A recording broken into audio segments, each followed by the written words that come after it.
morning student. Today our topic is basic of op-amp. So previous class we discussed about BJT and its characteristic. So op-amp is full from its operational amplifier is basically a multi-stage very high gain direct couple negative feedback amplifier that provides a stabilized voltage gain. Op-amp has a high input impedance exceeding 100 kilo ohm and low output impedance less than 100 ohm and amplify the signal having frequency ranging 0 Hz to 1 megahertz. It has amplified DC as well as AC input signal.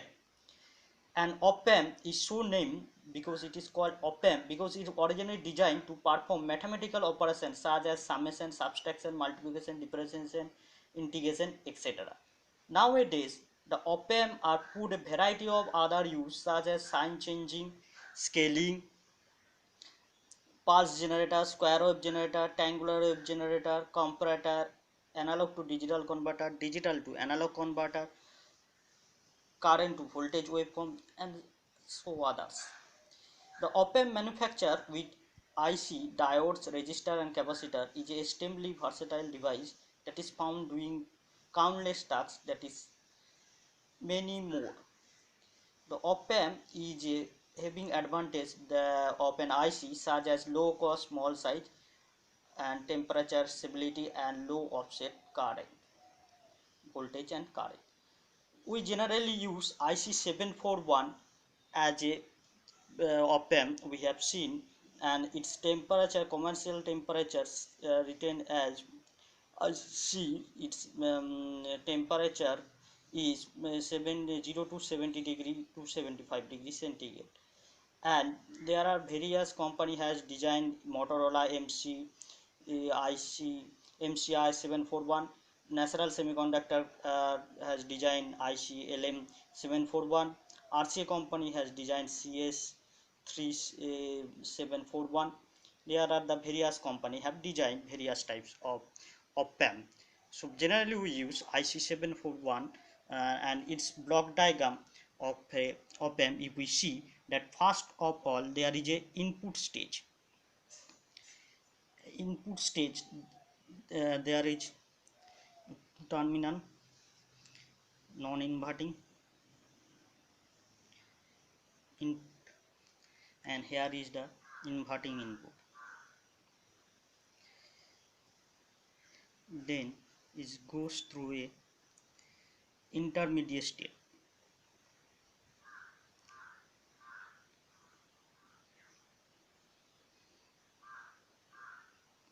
Then level shifted stage, and last one is the output stage. Here we take the output. So if we see that op-amp is a multi-stage amplifier and consists of block diagram. The first stage is the double-ended high gain 60 dB differential amplifier that is dual in balance output.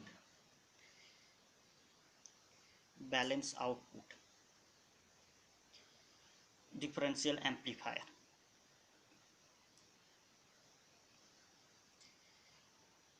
With a constant current source.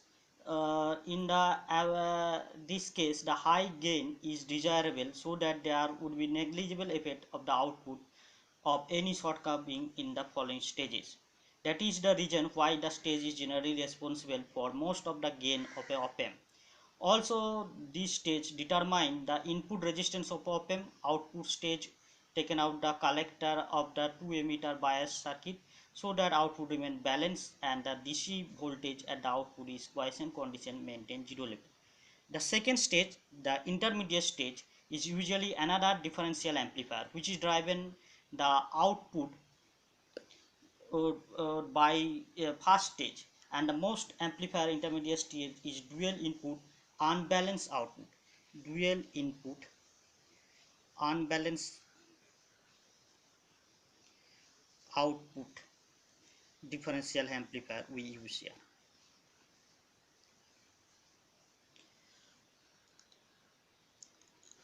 and the differential voltage gain of such an amplifier is half of the gain of the dual input balance output differential. In this amplifier, output is measured at the differential amplifier. In amplifier, output is the collector of the only of the two transistors with respect to ground. So in the quiescent condition, some of the DC voltage exit at the output terminal and there is no other collector voltage at the output to balance or nullify the output DC voltage. This is the reason why this type of amplifier is called unbalanced output terminal type differential amplifier. The unbalanced DC voltage present at the output acts as a error voltage in the desired input. The start stage is the label stage and usually a emitter follower circuit in order to shift the DC label to output to the intermediate store stage downward to the zero voltage with respect to ground.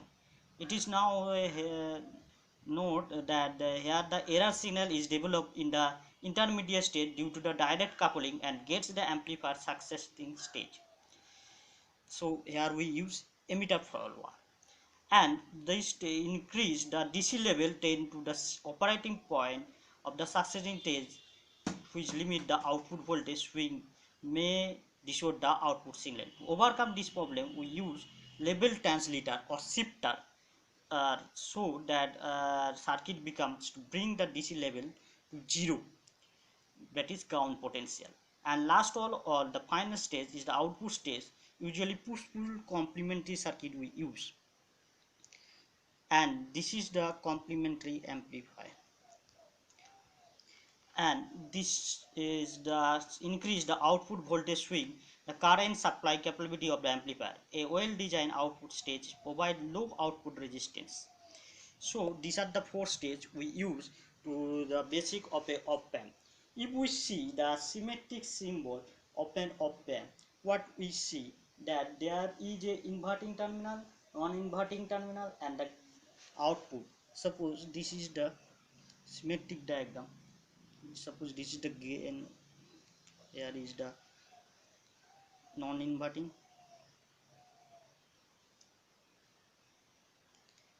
this is the inverting, here we take the G out.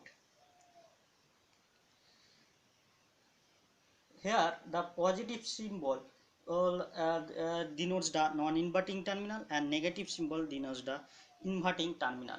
So what does it mean that a voltage appears, suppose signal appears here non-inverting terminal, that it will be signal non-inverting terminal should be plus and minus, and non-inverting terminal if we see this type of waveform we get that the output will be same, and inverting terminal if we use the same signal we get the output is 180-degree phase shift. So these are the difference. Oh, and output voltage we take that difference between V1 and V2 and V we retain V1 minus V2, and the constant gain or voltage gain we denoted by a. It is the generally we use.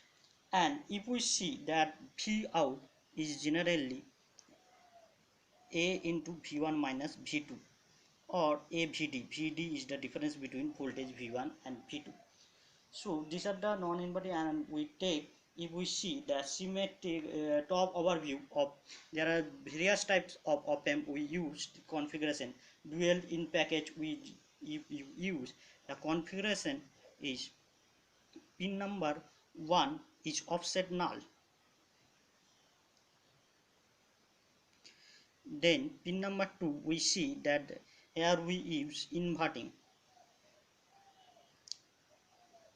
pin number 3 is non-inverting terminal, pin number 4 is minus VCC or minus VE. Here is the offset null again. Pin number 6 is the output, we taken the output from then to biasing, here we use V plus, and pin number 8 is not connected. So this is the general dual in package symbol. and the pin configuration well inline package.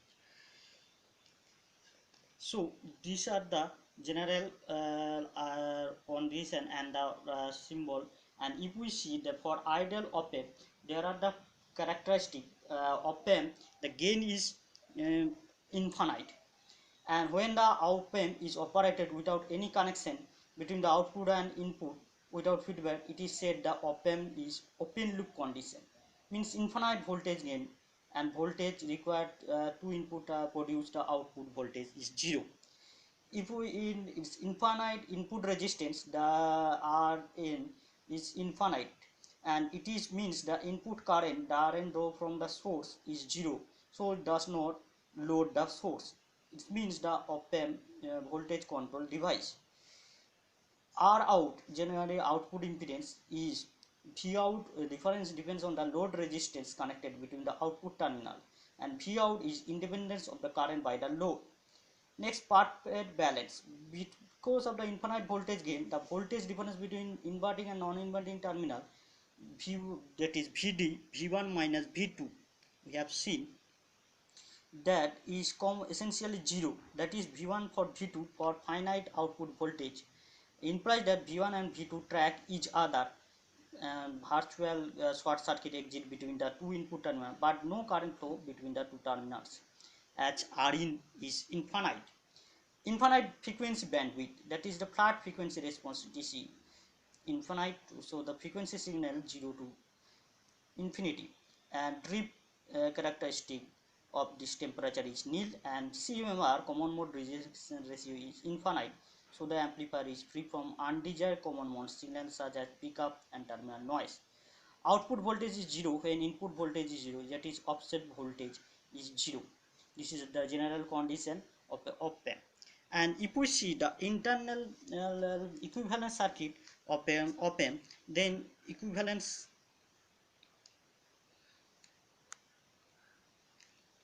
circuit, then here we see previous diagram we eliminated here.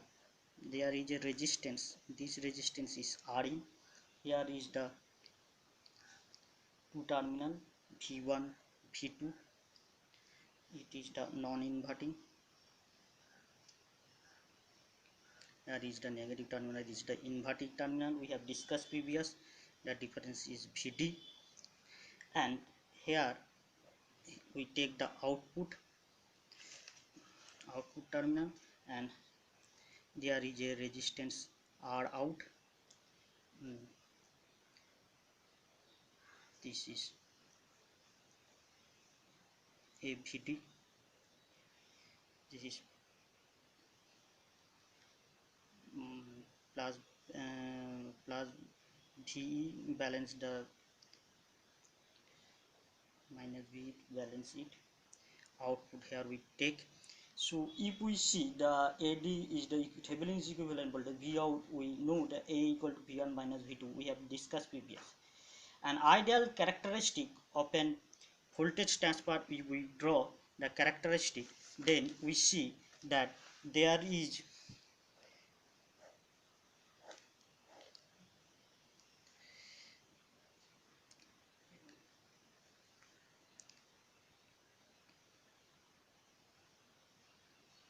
this is the characteristic, ideal characteristic. Here it is the output voltage, the x-axis is the differential voltage Vd, this is the slope equal to A, this is non-linear saturation region,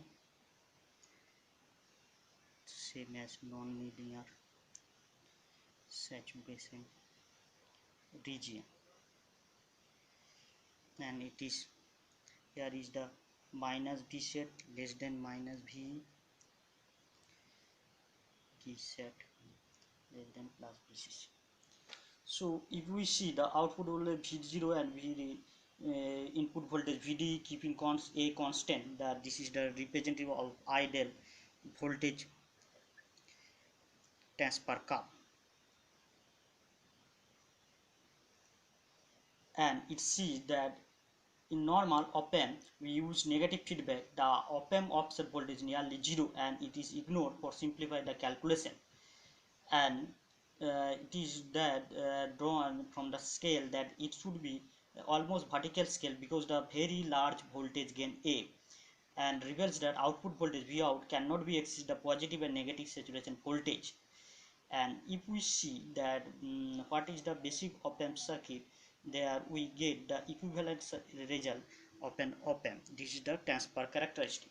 If we see the op-amp parameters, then first of all we have to see talk about gain. What is the gain? Gain means the differential V0, and we have discussed that if we take the A is the V2 minus V1, then here we take that it is the gain that in practical op-amp, the op-amp loop gain is one type of another, and it's may difference between 20 log 10 dB represented by 20 log 10 V2 by V1. Then input resistance we have discussed previous Rin, and it is the high gain and high resistance, and practically it is 250 kilo ohm to 40 kilo ohm mega ohm for op-amp for bipolar input, 10 to the power 12 ohm for the op-amp with fed input. Then the output resistance we have discussed that it is the voltage amplifier, and it should be practically low as is possible. And common mode rejection ratio, simply we define CMRR, common mode rejection ratio, differential gain by common mode gain, and it is 20 log 10 ADM by ACM if we represent by dB. Typically op-amp must be common mode ratio of 90 dB. If we see slew rate, op-amp maximum rate at which the output, next point is slew rate. Slew rate, it is the maximum rate at which output voltage is capable of changing, and it is the express voltage per microsecond. For example, mu 741 is the slew rate of 0.5 voltage per microsecond. This means output voltage of 741 changes 0.5 volt every microsecond. And F max, if we denote it, it is the slew rate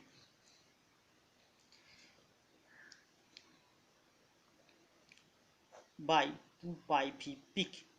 P peak is the maximum of peak voltage of the applied input signal.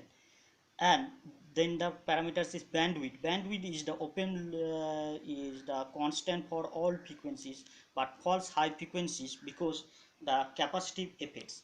And the gain of the op-amp is manufactured in such way the bandwidth of lower signal 5% distortion is available, and the frequency at which the gain falls to unity.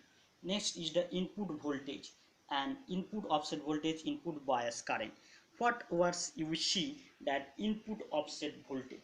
Input offset voltage, if we see the picture that input offset voltage, then we see that there are this is the op-amp, this is the positive negative terminal, here V0 is 0, here we applied negative, there supply voltage, here negative, this is the positive, this is VB2, this is VB1, this terminal is guide, suppose this is the IB2 current flowing, this is the IB1 current flowing. So input bias current is the half of the sum individual current entering the two input terminals to balance the amplifier. And the input bias current IB is denoted by IB1 plus IB2 current, the two terminals divided by 2 when V0 is the 0. And input offset current I10 is the difference between individual current entering the balanced. So IB0 input offset current is equal to IB1 minus IB2 when V0 equal to 0. And input offset voltage Vi0 is the voltage applied between the input terminals to balance the amplifier. And the output offset voltage V00 is the voltage of the output terminal when two input terminals is grounded. And practically op-amp has assigned that balance the offset voltage, that is ideally Ib1 equal to Ib0. So these are the general parameters of op-amp, and we see that input offset current is the value 3 to 20 nanoampere for bipolar transistor op-amp and few picofarad for FET input op-amp. So these are the basic of op-amp we have discussed today.